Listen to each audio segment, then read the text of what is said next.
dari beberapa pemaparan yang tadi disampaikan, dari retorika yang beliau sampaikan tadi, membuat saya dan seluruh audiens di sini sangat terkesima. Namun dari pemaparan tadi ada banyak hal yang menurut saya itu tidak sesuai dengan apa yang saya yakini selama ini. Beliau dari tadi memaparkan banyak sekali tentang tarikh Islam, tarikh Islam yang menjelaskan tentang pembunuhan, perebutan kekuasaan dan semacamnya. Salah tiga yang beliau sampaikan tadi adalah pembunuh Sayyidina Umar, kemudian pembunuh Sayyidina Utsman, kemudian pembunuh Sayyidina Ali. Beliau tadi sampaikan tiga pembunuh itu adalah motifnya murni motif politik, kan begitu. Jadi motivasi para pembunuh Amirul Mukminin adalah motif-motif politik. Saya ketahui ada kitab Al-Khulafaur Rasyidun yang ditulis oleh Tim Sidogiri. Beliau di kitab itu dijelaskan bahwa Sayyidina Umar itu dibunuh oleh Abu Lu'lu'. Abu Lu'lu' ini adalah salah satu prajurit dari Sisinia yang kemudian dibawa ke Yathrib, ke Madinah, tapi tidak masuk Islam. Namun klaim orang Syiah adalah Islam karena berani membunuh Sayyidina Umar. Tapi Ahlu Sunnah tidak meyakini bahwa Abu Lu'lu' itu Islam. Yang penting dari kisah itu adalah Abu Lu'lu' ini membunuh Sayyidina Umar bukan karena politik, tapi karena hasrat fardiyah, ya. Karena apa? Motivasi pribadi, tidak ada unsur politik. Diceritakan di situ bahwa Abu Lu'lu' ini dikecewakan oleh keputusan Sayyidina Umar ketika beliau berdebat di pasar, tapi Sayyidina Umar membela musuhnya Abu Lu'lu'. Akhirnya punya niatan untuk membunuh Sayyidina Umar. Yang kedua, pembunuh Sayyidina Ali. Tadi Abdurrahman ibnu Muljam. Abdurrahman ibnu Muljam itu faktornya dalam kitab-kitab juga faktor pribadi juga. Karena Abdurrahman ibnu Muljam ini cinta dengan seorang wanita yang namanya Kutom, yang mana orang tua Kutom ini dibunuh oleh Sayyidina Ali. Akhirnya dia dendam, kemudian Sayyidina Ali dibunuh. Dari cerita ini tidak ada unsur politik sama sekali. Nah, yang paling membuat saya heran tadi ketika menceritakan pembunuh Sayyidina Utsman. Pembunuh Sayyidina Utsman itu ulama sepakat ikhtilaful ulama fi tahdidi huwiyatil ashkhas. Untuk menentukan identitas orangnya itu ulama masih mukhtalaf. Tapi Gus Islah Barawi ini berani untuk menyebutkan Hammad. Yang saya ketahui itu bukan Hammad tapi Hammar. Itu pun kilah. Tadi di kitab merujuk dari kitabnya At-Tabari, ya kalau nggak keliru. Itu mungkin kilah, Gus. Tidak ada pengarang itu langsung memutuskan pembunuhnya ini. Saya yakin itu adalah kil. Tapi Gus Islah Barawi langsung berani bahwa pembunuhnya itu adalah Hammad ini. Tapi pengetahuan saya itu bukan Hammad, namun Hammar. Itu yang pertama. Yang kedua, Gus Islah Barawi tadi sangat yakin bahwa 100% teroris itu pasti afiliasinya adalah paham Salafi Wahabi. Kita ketahui di Arab sana ada kelompok namanya Ikhwanul Muslimin. Itu adalah juga cikal bakal dari teroris, termasuk yang mengebom Al-Buti, ya, Ali As-Subuni, itu adalah Ikhwanul Muslimin. Tapi pendiri Ikhwanul Muslimin itu adalah Hasan Al-Banna. Hasan Al-Banna kalau saya tahu di sini, beliau Asy-Syaikh Hasan Al-Banna rahimahullah al-mutawassa kana sunniyan asy'ariyan sufiyan akhadha at-tariq asy-Syadzili an Syekh Abdul Wahab Al-Hasafi asy-Syadzili. Beliau adalah sunni asy'ari sufi, bukan tidak berafiliasi sama sekali dengan Wahabi, tapi beliau ini mendirikan Ikhwanul Muslimin yang menjadi cikal bakal teroris. Bahkan beliau sangat menolak dalam salah satu ungkapannya, al-mujassimah wal musyabbihah laisu minal Islam fi syai'in wa laisa liqaulihim nasibun minas sihah. Beliau sangat menolak mujassimah, musyabbihah. Pembeda utama antara Wahabi dan Sunnah adalah kalau Wahabi itu mujassim, mentajsim Allah, sementara kalau Sunni kan tidak. Nah, Hasan Al-Banna itu menolak mujassimah, Gus. Tapi kemudian kenapa kok 100% itu loh, nggak meluangkan 95% mungkin gitu, jadi 5%-nya dari Sunnah juga gitu loh. Kok 100%? Nggak ada peluang lagi itu kalau dari selain Wahabi. Yang terakhir, Saya mengikuti video-video Gus Islah ini. Beliau juga sering tampil di TV One ya. Beliau mengatakan bahwa paham teroris itu bukan afiliasi tapi infiltrasi. Jadi kalau misal dikatakan itu adalah infiltrasi, pondok semacam ini juga bisa jadi teroris loh Gus. Tidak harus pondok Wahabi, karena tidak ada menurut pandangan beliau itu pesantren yang afiliasinya langsung ke teroris. Yang ada adalah infiltrasi atau memasukkan paham Wahabi itu ke pondok-pondok. Nah, sehingga ada kemungkinan juga orang-orang Sunni itu yang masuk ke begitu. Jadi saya ingin mempertanyakan datanya itu dan juga referensi yang dari tadi saya mendengarkan juga terkesima itu Gus. Jadi saya ingin tahu ya mungkin nanti bisa share PDF tentang penelitiannya beliau atau referensi beliau tentang itu. Terima kasih dari saya. Assalamualaikum warahmatullahi wabarakatuh. Langsung kita kok lepai banyak pola nikah.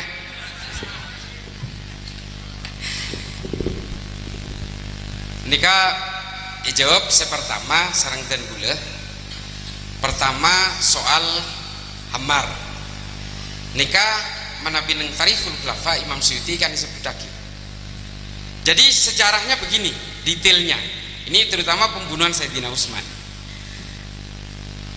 Muhammad bin Abu Bakar ini akan ditunjuk sebagai gubernur Mesir karena desakan dari orang-orang Mesir kepada para sahabat meminta kepada Sayyidina Utsman untuk mengganti gubernur Mesir yang masih punya kekerabatan dengan Sayyidina Utsman. Lalu kemudian Muhammad bin Abu Bakar ini berangkat ke Mesir untuk melakukan sertijab, serah terima jabatan gubernur Mesir, karena sudah disetujui oleh Sayyidina Utsman. Ini Tarikhul Khulafa. Dan ini juga ditulis oleh salah seorang ahli sejarah Mesir, Faraj Faudah, namanya Haqiqatul Ghaibah. Ini jelas. Lalu kemudian ketika di perjalanan ada orang yang mengendarai mengendarai kuda ngebut acing tekucing jong tekucing sampai stop. Neng dalam perjalanan ini ketemu dia seolah-olah ingin mendahului kafilahnya Muhammad bin Abu Bakar. Lalu diberhentikan. Ada apa kamu? Saya diminta untuk menyampaikan sebuah surat ke Mesir kepada gubernur Mesir yang masih menjabat. Surat apa? Nah, saya surat itu akhirnya digeledah, diketemukan di bawah terompah. Di beberapa kitab sejarah lain disebut berada di bawah sepatu. Ini soal ikhtilaf sejarah. Ada yang bilang di bawah sepatu, ada yang dibilang di bawah pelana kuda. Lalu kemudian dibuka surat itu. Surat itu menyatakan apabila Muhammad bin Abu Bakar dan rombongannya sampai ke Mesir, bunuh mereka semua. Gagalkan penunjukan dia sebagai gubernur Mesir. Surat ini. Akhirnya Muhammad bin Abu Bakar kecewa. Dia kembali ke Madinah membawa surat itu. Lalu kemudian ditunjukkan kepada Sayyidina Ali. Ya Ali, ini saya menemukan surat ini. Bagaimana? Akhirnya diteliti tulisan itu. Ternyata tulisan itu otentik dengan tulisannya Marwan bin Hakam, sekretarisnya Sayyidina Utsman. Persoalannya di mana? Kok bisa Sayyidina Utsman yang disasar untuk dibunuh? Sayyidina Ali lalu kemudian melakukan konfirmasi terhadap surat itu terhadap Sayyidina Utsman. Ini semua masih di Tarikhul Khulafa. Kita tidak berbicara tentang Ibnu Katsir, Ibnu Athir, Ibnu Mas'udi. Belum, kita belum ke Tarikh At-Tabari. Ini masih Tarikhul Khulafa. Lalu kemudian dikonfirmasi, ternyata Sayyidina Utsman tidak tahu tentang surat ini. Ini persoalannya. Lalu kenapa kemudian Sayyidina Utsman masih menjadi sasaran terhadap amuknya Muhammad bin Abu Bakar? Dan juga perwakilan orang Mesir yang protes, yang meminta penggantian gubernur ini. Salah satunya adalah Hammar. Nah, lalu kemudian protes, diketahuilah bahwa yang nulis surat palsu ini, yang mengatasnamakan Sayyidina Utsman ini adalah Marwan bin Hakam. Tapi persoalannya adalah ketika Muhammad bin Abu Bakar dan para sahabat serta orang-orang di Madinah meminta supaya Marwan bin Hakam ini diberikan kepada masyarakat Madinah untuk diadili, Sayyidina Utsman melindungi, tidak memperbolehkan. Akhirnya apa? Rumah Sayyidina Utsman dikepung 30 hari 3 malam. Dalam kitab sejarah yang lain disebut 35 hari, ada yang menyebut 41 hari, macam-macam. Tapi dikepung hingga kemudian Sayyidina Ali merasa bahwa bagaimanapun ini adalah sahabat saya, ini adalah generasi pertama yang masuk Islam, hingga akhirnya Sayyidina Ali meminta kepada Sayyidina Hasan dan Sayyidina Husain untuk menjaga pintunya Sayyidina Utsman selama dikepung supaya tidak ada orang yang menerobos, dan Sayyidina Utsman tidak diberi pasokan air supaya mati kekeringan di dalam. Tapi kemudian Sayyidina Ali melakukan lobby kepada masyarakat Madinah supaya tetap diberikan suplai air, hingga akhirnya Sayyidina Ali memberikan suplai air selama 10 hari itu kurang lebih 2 gentong air. Tapi selama masa pengepungan ini Muhammad bin Abu Bakar tetap kecewa karena dia gagal jadi gubernur Mesir, hingga akhirnya menerobos lewat pintu belakang, melompat pagar belakang, memasuki pintu belakang bersama Ammar. Bersama Ammar inilah kemudian dia menerobos, menemukan Sayyidina Utsman sedang membaca Al-Quran, lalu kemudian dipegang jenggotnya oleh Muhammad bin Abu Bakar. Hai bapak tua, ya Utsman, kamu hari ini juga akan saya bunuh. Lalu kemudian Sayyidina Utsman berkata bahwa saya tidak akan percaya bahwa anak dari sahabat terbaik saya akan membunuh saya. Kalau kamu ingin menjadi gubernur Mesir, kamu bisa saya lantik menjadi gubernur Mesir. Ini Tarikhul Khulafa mengatakan seperti itu. Lalu kemudian melepas jenggotnya Muhammad bin Abu Bakar, tapi kemudian dia mundur berbisik kepada Ammar, lalu kemudian Ammar, habisi dia. Di mana politiknya? Karena kekecewaan tidak ditunjuk menjadi gubernur Mesir. Lalu kemudian di beberapa kitab sejarah, terutama kitab sejarah yang lebih modern, Ibnu Mas'udi, tentang pembunuhan Sayyidina Umar, memang eksekutornya itu adalah orang Majusi yang tidak masuk Islam, dia orang kafir. Tapi Ibnu Mas'udi melalui analisis politik, termasuk juga berbagai literatur modern hari ini yang ditulis oleh Henry Kane, yang menulis sebuah sejarah Andalusia yang berjudul An-Mansur, mengatakan bahwa berbagai orang yang berada di belakang ini adalah orang-orang yang punya kepentingan ingin merebut kekuasaan kepada Umar.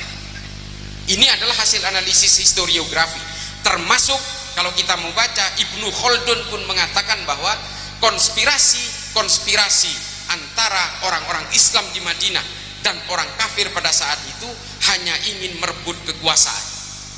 Ini hasil analisisnya Ibnu Khaldun dalam Al-Muqaddimah. Sehingga apa? Orang Islam yang berkolaborasi dengan agama apapun tapi ingin meruntuhkan seorang pemimpin atau meruntuhkan kekuasaan, ini adalah bagian dari perilaku Khawarij. Di dalam Al-Muqaddimah, Ibnu Khaldun mengambil contoh negara di Afrika Utara yang hari ini dikenal sebagai Sudan dan negara Sahel, Sahara Barat. Ini contoh dari Ibnu Khaldun. Artinya apa? Abdurrahman bin Muljam, dia dari kelompok Khawarij. Dia adalah orang yang gagal disadarkan oleh Abdullah ibnu Abbas radhiyallahu anhu. Lalu kemudian dia kecewa, dia menganggap Sayyidina Ali itu bukanlah Amirul Mukminin tapi Amirul Musyrikin. Lalu kemudian melakukan pembunuhan dengan pedang yang direndam dalam cairan beracun 3 hari 3 malam. Niat, ini persoalan-persoalan politik. Karena Sayyidina Ali dianggap terlalu kooperatif, Sayyidina Ali dianggap gagal menjadi pemimpin, sehingga orang-orang Khawarij ingin menggugurkan kepemimpinan Sayyidina Ali, lalu kemudian dia tidak sabar dan melakukan pembunuhan. Dasarnya politik sebenarnya. Ini adalah hasil analisis para ahli sejarah abad pertengahan hingga hari ini. Kalau memang kemudian ada sejarah lain yang mengatakan karena ada persoalan lain dan sebagainya, persoalan historiograf, persoalan analisis sejarah ini memang berbeda-beda. Bahkan peracunan terhadap Sayyidina Abu Bakar pun masih kontroversi hari ini, termasuk peracunan terhadap Nabi Muhammad. Beberapa ahli sejarah mengatakan Nabi Muhammad wafatnya diracun. Toreh, termasuk Farad Sauda dalam Hakikatul Ghaibah mengatakan Nabi Muhammad diracun oleh orang Yahudi. Tade oning nih kan.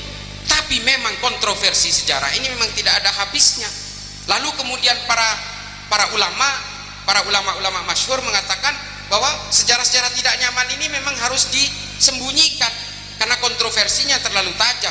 Menabidan kula, jangan disembunyikan, berikan kepada kita supaya kita belajar bahwa kejadian yang pahit masa lalu tidak boleh terulang hari ini. Nah, nikah menabi versi dan gula. Wallahu alam bisawab. Nah, lalu kemudian 100% penganut Salafi Wahabi dan nikah. Wah, nikah senyatana lanceng tapi singkat tapi gula. Mun parlo cendi beda orang yang tanya ke lu. Salafi Wahabi nikah korbina dari iman, basis ajarannya. ada nih. Basis ajaran Salafi Wahabi ini berawal nikah sejarah modern asli. Basis ajaran Salafi Wahabi ini adalah berbasis dari salah satu kitab yang bernama Majmu' al-Fatawa. Nikah kuliah tarik diskusi sareng Ki Ma'ruf Hozin. Ki Ma'ruf Hozin sepakat nih. Majmu' al-Fatawa ditulis oleh salah seorang pemikir Islam abad pertengahan bernama Ibnu Taimiyah. Di dalam Majmu' al-Fatawa, Ibnu Taimiyah menulis sebuah konsep pemberdayaan politik Islam yang sedang terpuruk dengan konsep yang disebut al-wala wal bara. Nikah awal. Al-wala wal bara ini adalah membangun loyalitas kepada yang dianggap satu paham, lalu membangun permusuhan kepada orang yang dianggap berbeda paham. Nikah ini awal ini. Mengapa kemudian Ibnu Taimiyah mengeluarkan fatwa ini? Karena Ibnu Taimiyah hidup pada zaman keterpurukan dinasti Abbasiyah setelah diserbu bangsa Mongol tahun 1258. Yang kedua, Ibnu Taimiyah hidup terjadi pada perang-perang kecamuk politik antara orang Eropa yang ingin menyerbu Baitul Maqdis, lalu kemudian melakukan peperangan-peperangan dalam perjalanannya dari Eropa ke Yerusalem. Di masa itulah Ibnu Taimiyah hidup, sehingga produk-produknya Ibnu Taimiyah ini selalu berbasiskan kebangkitan-kebangkitan politik, termasuk Majmu' al-Fatawa atau Taklid as-Siyasatus Syariah. Semuanya tentang tarik ulur politik. Nah, konsep inilah yang kemudian diambil oleh Muhammad bin Abdul Wahab untuk dipakai sebagai kepentingan politik keluarga Ibnu Saud dalam melawan kekuatan Arab Saudi yang lain yang bernama Ibnu Rashidun di kota Ha'il di Arab Saudi juga. Perang antara keluarga Ibnu Saud dan keluarga Ibnu Rashidin ini terjadi 8 kali dan membunuh kurang lebih antara 14.000 sampai 16.000 muslim di Arab Saudi. Nah, anapa lalu kemudian ulama-ulama Salafi Wahabi di bawah bimbingan Muhammad bin Abdul Wahab ini kemudian membuat fatwa-fatwa untuk melindungi politik kerajaan dan membangun kekuatan politik keluarga Ibnu Saud adalah kemudian diwujudkan dalam fatwa-fatwa ulama, termasuk ulama Al-Utsaimin, Abdullah bin Bas, termasuk Albani. Ini adalah produk-produk fatwa usul fikih untuk memperkuat politik kerajaan. Itulah mengapa Salafi Wahabi itu mengharamkan budaya-budaya lokal, karena mereka tidak mau ada kerumunan-kerumunan masyarakat yang dikhawatirkan akan melakukan perlawanan terhadap keluarga Ibnu Saud. Nih, mengapa kemudian bejengi haramaki? Ini kan sebenarnya dulu fatwa-fatwa ini dibuat untuk memperkuat politik kerajaan keluarga Ibnu Saud. Maulodan ilarang, anapa? Ziarah kubur ilarang, anapa? Mereka orang-orang Wahabi ini tidak mau orang Saudi ini membuat ikatan-ikatan resiliensi ideologis dengan masa lalunya, sehingga mereka tahu hanya keluarga Ibnu Saud. Ini yang kemudian anapa ziarah kubur diharamkan, maulodan diharamaki, tahlilan diharamaki, karena kekuasaan politik Ibnu Saud itu paling takut dengan kerumunan-kerumunan rakyat. Mereka takut rakyat melakukan perlawanan kepada kerajaan, termasuk unjuk rasa diharamkan, menghina pemimpin diharamkan. Sama, karena apa? Fatwa-fatwa ini dulu dibuat untuk memperkuat kekuasaan keluarga Ibnu Saud. Dan mengapa mereka juga mengharamkan konsep-konsep dzurriyah kenabian? Karena musuhnya habaib. Ibnu Rashidin ini adalah habaib yang menguasai kota Ha'il, lalu kemudian diperangi oleh keluarga Ibnu Saud hingga terusir hingga ke Jordania hari ini. Yang menguasai Jordania ini adalah keturunan-keturunan Ibnu Rashidin, para habaib. Nih, nah dari sinilah kemudian turun ajaran ini. Pada zaman masa Hasan al-Banna memang konsep-konsep ini kemudian sedikit meluntur, karena memang fatwa-fatwa termasuk ajaran-ajaran dari Muhammad bin Abdul Wahab ini dibuat secara spesifik untuk Saudi. Lalu kemudian oleh Hasan al-Banna ini berusaha dikonversi ke dalam versi Mesir. Memang Hasan al-Banna tidak sepenuhnya seperti orang-orang Wahabi di Arab Saudi. Dia masih berusaha memberikan fatwa-fatwa ijtihad-ijtihad yang sifatnya kolaboratif dan enkulturatif dengan orang Mesir. Beloknya di mana? Beloknya ketika Sayyid Qutb pulang dari Amerika. Ketika pulang dari Amerika, Sayyid Qutb dipenjara oleh Presiden Gamal Abdul Nasser, dan di dalam penjara itulah dia membuat dua kitab besar. Dua kitab besar ini adalah satu fi Dhilalil Quran, yang satu adalah Ma'alim fil Thariq. Dua kitab inilah kemudian yang kembali melekat dengan ajaran-ajaran Wahabi. Nih kan nih, di luar konsep-konsep tentang ketuhanan, di luar konsep-konsep tentang ars dan sebagainya, tapi dia menggunakan kekuatan-kekuatan politik al-wala wal bara ini untuk membangun pan-islamisme. Lalu kemudian semua ini diperkuat oleh adiknya Sayyid Qutb. Setelah Sayyid Qutb digantung oleh Presiden Gamal Abdul Nasser tahun 1951, dia kemudian diteruskan setelah adiknya lari menjadi pengajar di Universitas Riyadh. Nama kitabnya Jahiliyatul Qarnil Isrin, orang-orang jahiliyah abad ke-20. Siapa nama adiknya? Muhammad Qutb. Siapa Muhammad Qutb? Salah satu mahasiswanya di Universitas Riyadh bernama Osama bin Laden. Lalu kemudian ajaran-ajaran ini berkolaborasi dalam gerakan-gerakan pan-Arabisme dan pan-Islamisme. Nah, ini ketemu. Nih ke Gus. Pada akhirnya apa? Dua ajaran ini menjadi pembeda. Ada dua pembeda. Yang satu adalah yang disebut dengan konsep-konsep ajaran politik Haroki, Salafi, Wahabi, Hijazi yang berkiblat kepada Arab Saudi. Tapi yang kedua adalah konsep-konsep Haroki dan Jihadi yang berkonsep terhadap, berafiliasi terhadap Ikhwanul Muslimin.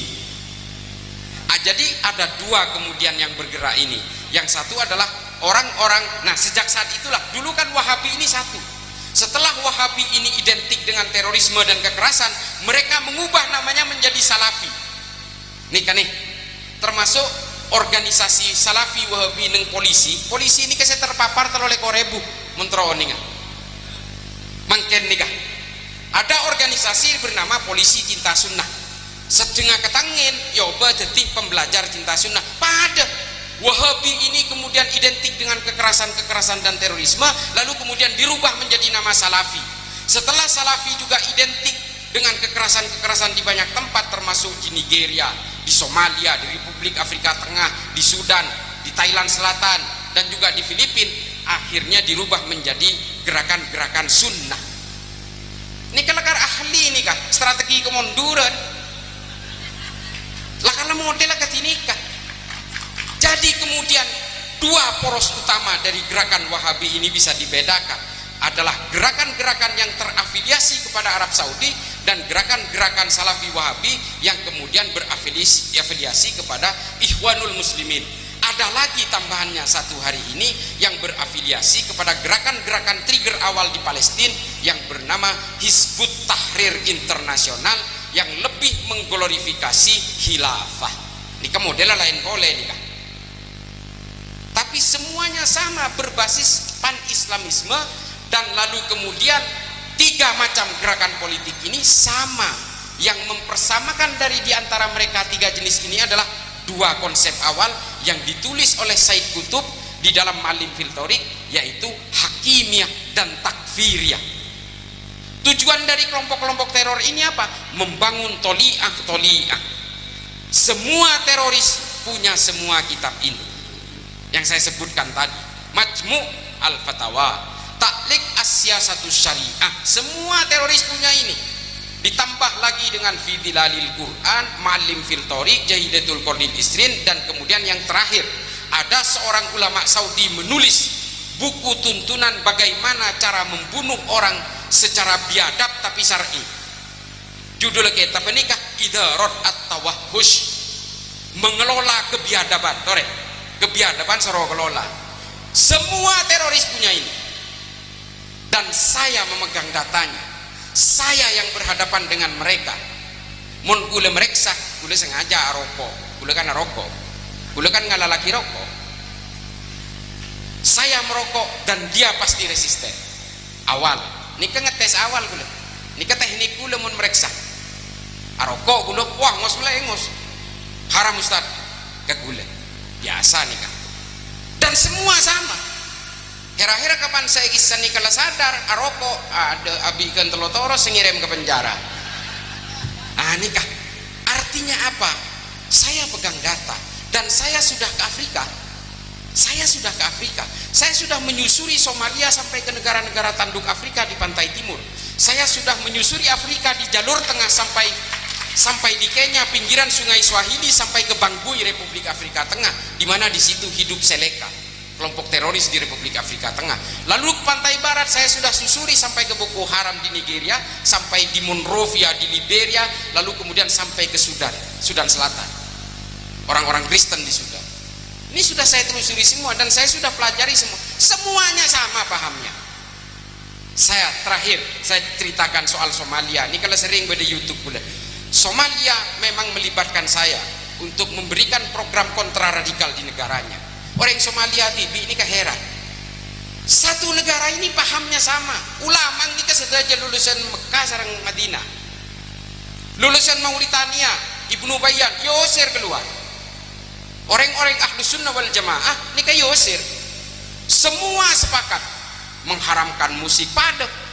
Tapi perang lo tigre mare, padahal sepaham nih. Separuh dikuasai Al-Sabab, separuh dikuasai oleh the government of Republic of Somalia. Nih kan nih, abagi dua perang lo remare patang bom sebarengan. Padahal agama mana pada, mazhab pada, manhaj pada, mereka tafsir pada, ada gitu. Semua sepakat mengharamkan ucapan Natal, sama semua. Ngaramaki molodan pada saja, pada. Tapi perang lo remare, karena apa? Karena mereka punya konsep al-wala wal bara. Kalaupun kita sama dalam keimanan, sama dalam tafsir, tapi berbeda dalam pandangan politik, kamu musuh saya. Ini kan bahaya ajaran ini, ya itu. Ini produk akhirnya ini. Monseki nyarang kira masa alo kira titik teroris, moso orang pakan titik teroris. Engki wala lakar katinika. Daki hera ketika dia sudah mulai merasa punya kewajiban untuk membuat sama orang yang berbeda, harus sama dengan saya, dia kemudian membuat organisasi, dia membuat kerumunan, hingga akhirnya apa? Mereka akan mengkafirkan siapapun yang berbeda dan pada akhirnya akan melakukan perlawanan terhadap negara. Negara ini dianggap togut. Semua orang yang tidak sama dengan dirinya dianggap jahiliyah dan kemudian dianggap halal untuk diperangi. Nika konsepnya biasa, nika eskalasi terbentuknya gerakan-gerakan radikal ekstrim dan teror. Nika sudah lanceng atahunan nih. Cukup katanya lecaki pada pertanyaan boleh napa? Boleh lecek arjeng nih kah? Engki lebek kenal sobung. Empon deki lebih lah isampung nggak boleh. Engki motor sekelangkong muka-muka setia maslahat dan gula depan jenengan Gus. Seporah menabi pada sehatannya gelak sedari geger. Seporah menabi pada anu ki ikhtilaf atau khilafiyah yang dalam pemangki seporah nikah biasa nikah tangki seporah menabi sallallahu alaihi wallahu alam bisawab. Assalamualaikum warahmatullahi taala wabarakatuh. Waalaikumsalam warahmatullahi wabarakatuh.